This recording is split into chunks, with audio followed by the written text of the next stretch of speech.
Меня пригласили сюда, в штаб, принять участие в семинаре на тему продаж и переговоров. На самом деле это очень здорово, во-первых, с точки зрения развития, во-вторых, с точки зрения обучения, в-третьих, с точки зрения, если ты это уже знаешь, то повторение мать учения, говорят так. И очень здорово встретиться с людьми здесь, которые к чему-то стремятся или чего-то уже достигли. Мы уже провели достаточно много разных вечеров на разные темы, и на налоговую, там, как сэкономить налоги, как там меньше платить, там, про маркетинг рассказывали, про интернет. Ну вот, то есть такие вечера мы проводим, как бы, и считаю, что дело все-таки полезно, тем более люди как бы встречаются, знакомятся, узнают, что есть все-таки у нас в Москве татары-предприниматели, какие-то дела образуются, какие-то проекты новые создаются. Бывают и очень серьезные люди приходят, бывают и не очень серьезные, бывают только там думают бизнес, да, создать, но тем не менее, так или иначе, как бы, хорошо, что все-таки мы встречаемся, знакомимся, общаемся и какие-то совместные проекты, так сказать, запускаем вместе. Рад, что штаб, большое им спасибо, что они организовывают, приглашают нас, организовывают такие мероприятия, где мы можем встретиться с татарами, с земляками и найти какие-то точки соприкосновения не только, допустим, в нашей культуре, в нашем языке, но и в то же время, может быть, как-то взаимодействовать и найти партнерские отношения. Поэтому я обеими руками за такие мероприятия, это здорово. Иншаллах, я буду все чаще и чаще их посещать. Меня зовут Мурат, я, в принципе, из Узбекистана, я там родился, но в Москве лет 20. Я всем говорю, я 20 лет как коренной москвич. Я вкратце о себе расскажу, чтобы у вас было представление, кто перед вами, хорошо? В принципе, я учился сначала на кинопродюсера в Ташкенте, потом на дипломата, потом меня пригласили на Мосфильм, здесь стажировался, потом здесь остался. Русский язык практически не знал, но я знал школьную программу а-ля «Мой деньги, мой сумка, мой машина», вот так. Потом прочитал словарь Ожегова от А до Я. Я, наверное, один из немногих, кто прочитал эту книгу, самая скучная книга в мире. И кое-что понял насчет русского языка. Я считал и считаю, что если живу в России, я должен говорить правильные слова на русском языке. Потом из кинобизнеса ушел, там люди немного творческие, мне было непонятно их мысли, и ушел в бизнес, там более логично. Если назначать встречу, вовремя приходят, например.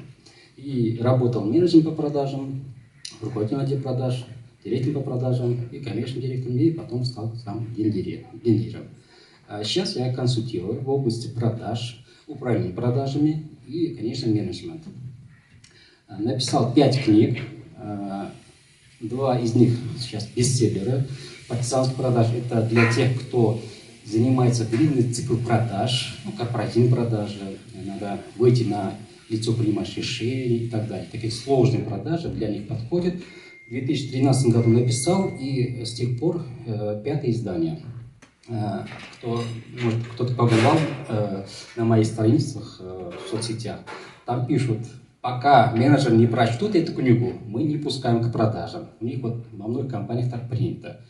Сначала прочитай книгу про партизанских продаж, потом можешь начать продажам заниматься. И вторая книга, точнее 5-я книга, «Первый после Бога». Это такое красивое название. О менеджменте. Когда я написал эту книгу, в принципе, эту книгу изначально название придумал. В старом советском фильме есть такое выражение: «Первый после Бога», он объясняет, во время парусных веков моряки своих капитанов так называли, потому что если Бог не спасет нас, значит капитан должен спасти. И оттуда такое красивое выражение. И когда я написал книгу, издатель долго не хотел издавать, что вот это религиозно, это никто не будет покупать и так далее. В конце концов, я их убедил, я же переговорщик. И что интересно, еще книга не вышла в продаже. Уже в Озоне смотрю, захожу, статус бестселлер. Я своим издателем, что за дела? Еще книга не вышла. Мурат, представляете, как только мы Озон отправили, вот это содержание, описание, предзаказа было очень много. Мы решили еще допечатать.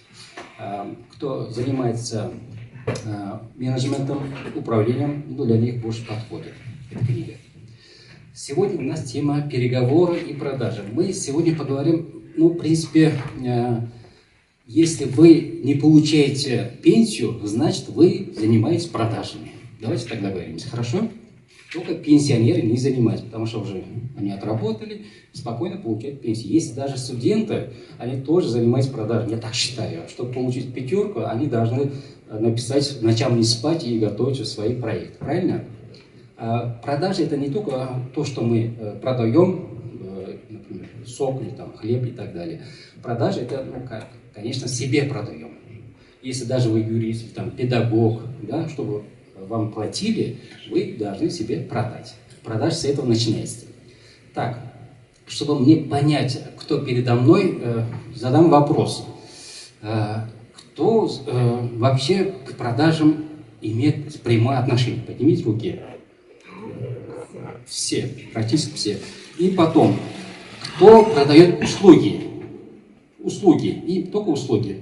Немного. У меня и то, и то. И то, и другое. Ага, хорошо. Остальные товары, да? Давайте сначала разберемся, чем они отличаются. Они отличаются, да. Чем отличаются? Да, говорят, когда товар продаем, это производим, да, склад, хранение, мы видим, запах есть и так далее, да, есть некий габарит, а услуги нет, это некий воздух.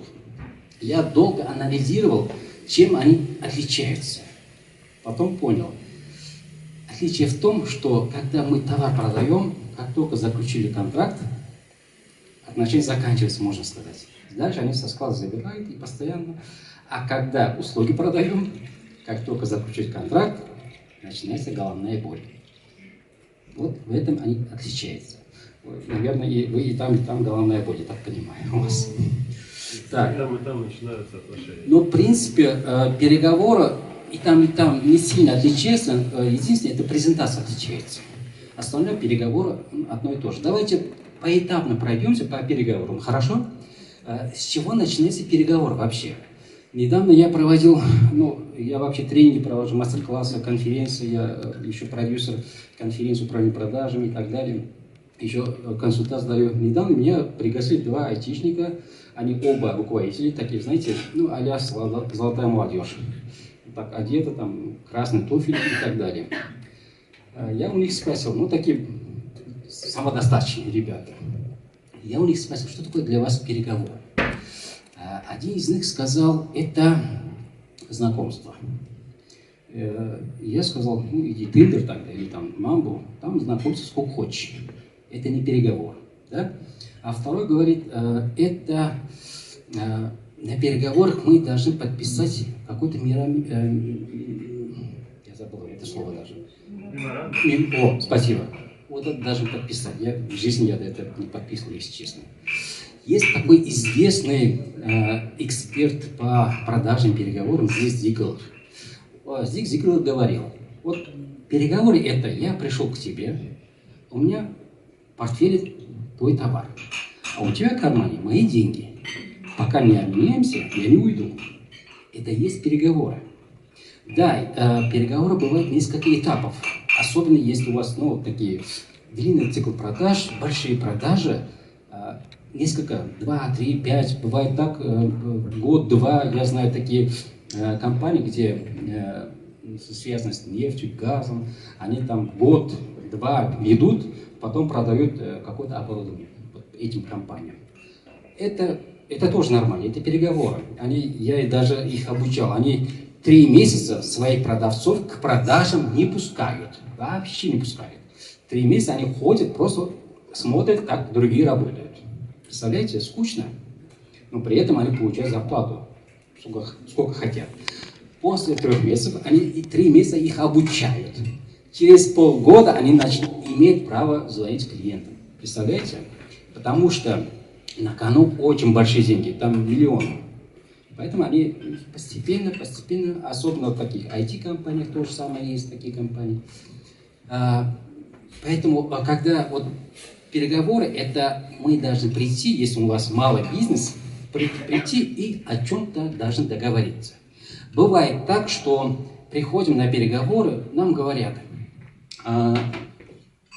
пришли свои коммерческие предложения. Если у вас есть возможность обсудить какие-то детали во время переговоров, обсуждайте. Если вас попросят прислать потом коммерческое предложение, поверьте, это коммерческое предложение либо дойдет, либо, если даже дойдет, он по-своему будет трактовать. Есть такой хороший фильм советский, по-моему, где-то за Москву, что ли, сидят все Черчилль, там, Сталин и так далее. И Черчилль говорит, чтобы открыть второй фронт, говорит, а давайте это потом обсудят наши военачальники. Знаете, мне здесь Сталин, вот, подход Сталина очень понравился, он сказал, а что, мы сами не можем? А вот там сидят президенты Америки и Англии, они говорят, ладно, давайте обсуждать. Почему? Как только встретились, не уходите вот пустым рукам, как говорится. Пришли, о чем-то надо говорить. Это о переговорах. Теперь, с чего начинаются сами переговоры? С подготовки. Во-первых, вообще часто бывает, что кто продает, тот едет к клиенту, да?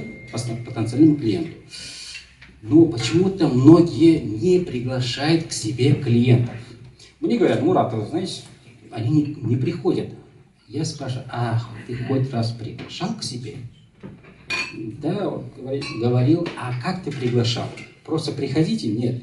Если вы к себе приглашаете, есть очень большой, плюс есть. Это, во-первых, конечно, это время, вы сэкономите, да? Но самое главное, вы на своей территории. Вы хозяин. Вы можете манипулировать просто. Когда, чтобы продать вот эту встречу тоже, надо объяснить. Если ты придешь, получишь первое, второе, третье. Например, у вас есть склад, например. Давай я тебе склад покажу, что у меня есть, сколько товаров. Это ему интересно, что у вас там на складе творится, например. Либо производство покажу, либо там посмотришь мой офис, как мы работаем. Давай я тебя приглашу на чай, обсудим здесь. То есть встречу надо продавать. И старайтесь, чтобы к вам приходили. Я всегда настаиваю, чтобы клиенты ко мне приходили. Это так удобно. Если, конечно, клиент говорит, нет, ко мне лучше приезжайте, потому что он тоже продает встречу. Потому что здесь мы коммерческий, там, HR-директор, либо маркетолог, мы собираемся и здесь обсудим. Это другой подход. Хорошо, едем. А если есть возможность, приглашайте. Это подготовка. Потом мы должны составить план встреч сначала. Мы куда едем? С кем будем встречаться? От них сколько человек?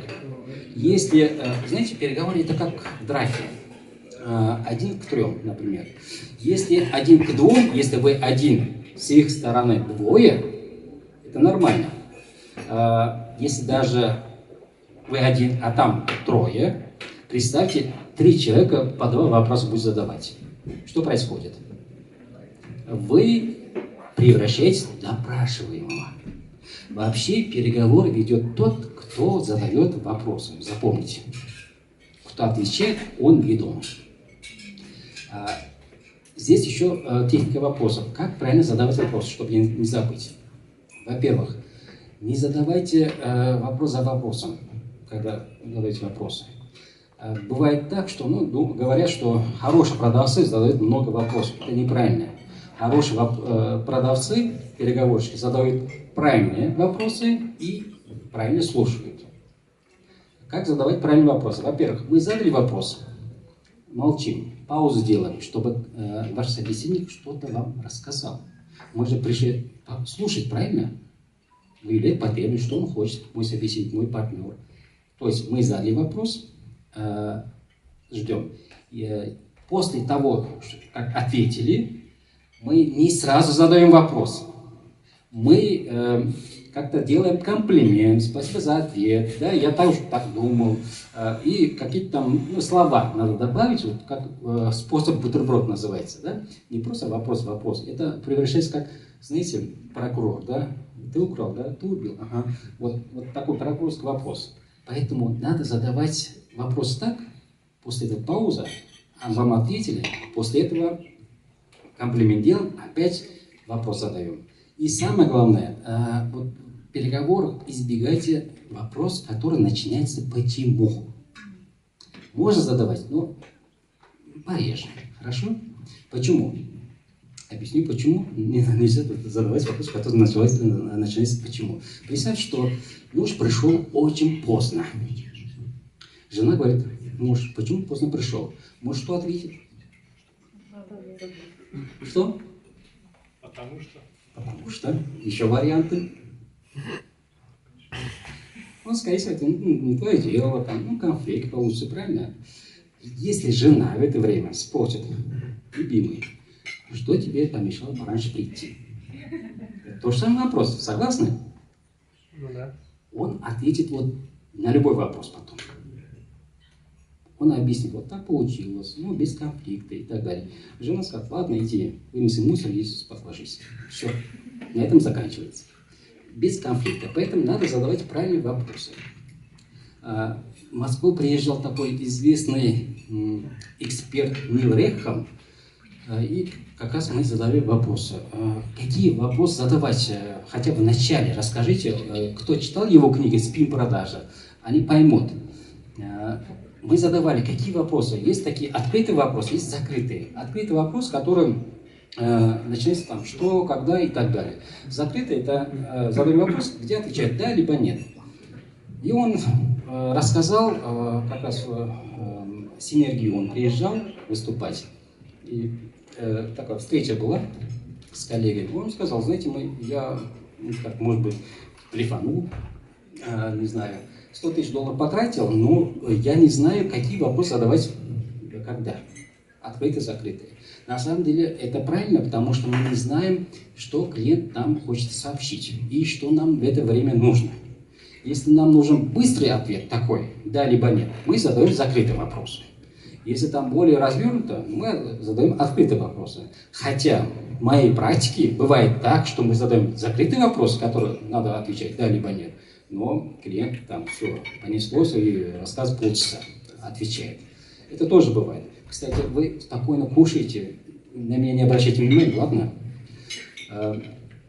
Это тоже техника задания вопросов. Там есть 6 классических, 4 спина и еще 4 современных. Это долго объяснить, поэтому я обзорно расскажу, как правильно задавать вопросы, и все. Поэтому в переговорах задавайте... Бывает так, что вам задают вопросы, вы отвечаете. Как можно реагировать в таких случаях? Я уже сказал, переговоры ведет тот, кто задает вопросы. Есть, такой встречный вопрос называется. Вам задали вопрос, то есть мы отвечаем на вопрос вопросом. И все. То есть мы берем инициативу в свои руки. Это моя рекомендация. Дальше. План встречи мы составляем. С кем встречаемся, на какую тему обсуждаем, что на кону. И если там у них есть 3-4 человека, берите с собой кого-нибудь. Помощника, коллегу, руководителя, кого угодно. Вдвоем легче. Потом, самое главное, здесь пишется потом сценарий переговоров. Бывает так, что приходишь на переговоры, знаете, сидят там втроем. И, что, у тебя есть вопрос? Нет, а у тебя нет. Ну тогда, мы пошли домой. Это неправильно. Это надо обсудить заранее. Ты задаешь такие вопросы, ты отвечаешь на эти вопросы, а я задаю вот такие вопросы. Это сценарий называется. Это мы на тренинге час-полтора обсуждаем и пишем сценарий. Если вдруг, например, есть такие вопросы, лицо принимающее, гендиректор сказал: извините, я улетаю, или меня не будет на переговор. Что будем делать, например? Если на переговор они сказали: знаете, нам дают 20% скидку ваш конкурент, что будем делать? И так далее. Там сценарий, 24 вопроса минимум, и на эти вопросы мы должны ответить. Как только проходим эту подготовку, все, мы уже хорошие переговорщики. Пришли, все по сценарию идет. Не просто поехали навстречу, а вот по сценарию, по нашему сценарию идет переговоры. Это начало переговоров. Хорошо, мы пришли на переговоры к клиенту. Обычно вам говорят, посидите на диванчике, вам чай, кофе, секретарь, правильно? А это не просто так. Это способ манипуляции. Чем больше вы сидите, тем лучше для вашего собеседника будущего. Бывает так, что я и по полчаса, по 40 минут ждал, ну, больше, извините, у меня встреча, я уходил. Почему это манипуляция? Есть такой американский эксперт по переговорам Тим Кемп, может, кто-то читал его книги, он объясняет, если просто вы потратили время, вот так вот объясняет, просто X. Если еще деньги, 1X,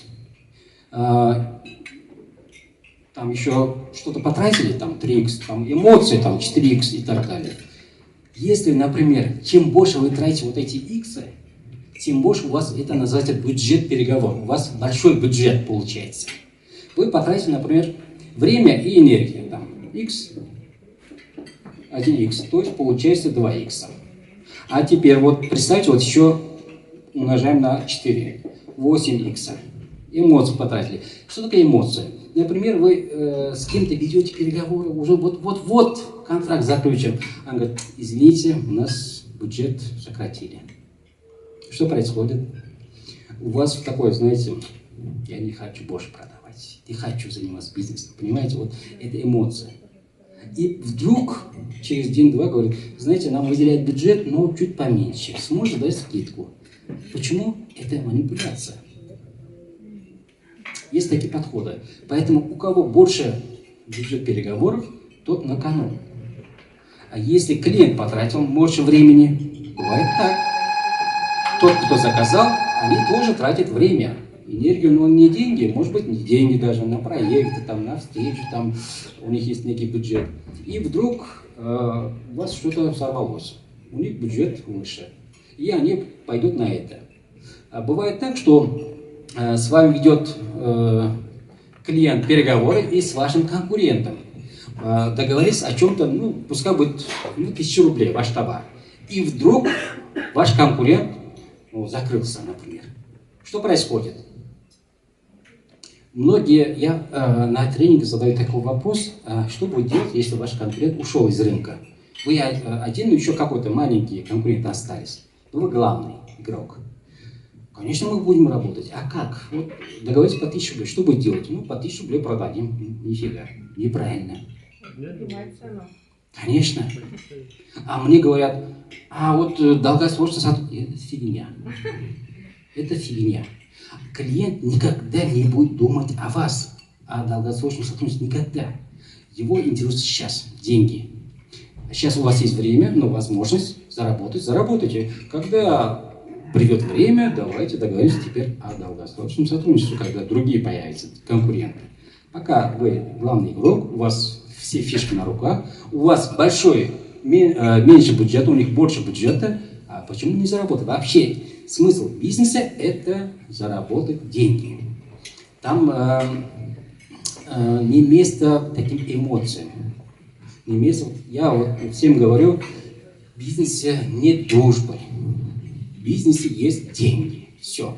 Деньги попилили, потом после этого идите в кафе, вот там дружите сколько хоть до утра. Пейте пиво, это нормально. Вот в бизнесе есть логика, есть выгода. Больше ничего. Мне часто говорят, там, как вы относитесь, когда клиент и поставщик дружат. Это не дружба.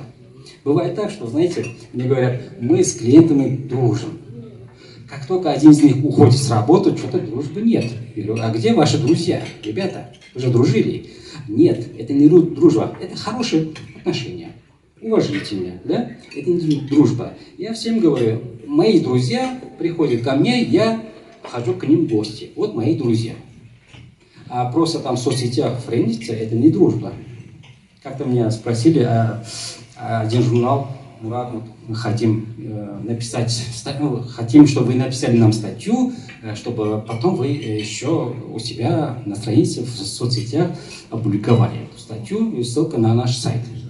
Хорошо. А сколько у вас друзей в Фейсбуке? Я говорю, 3.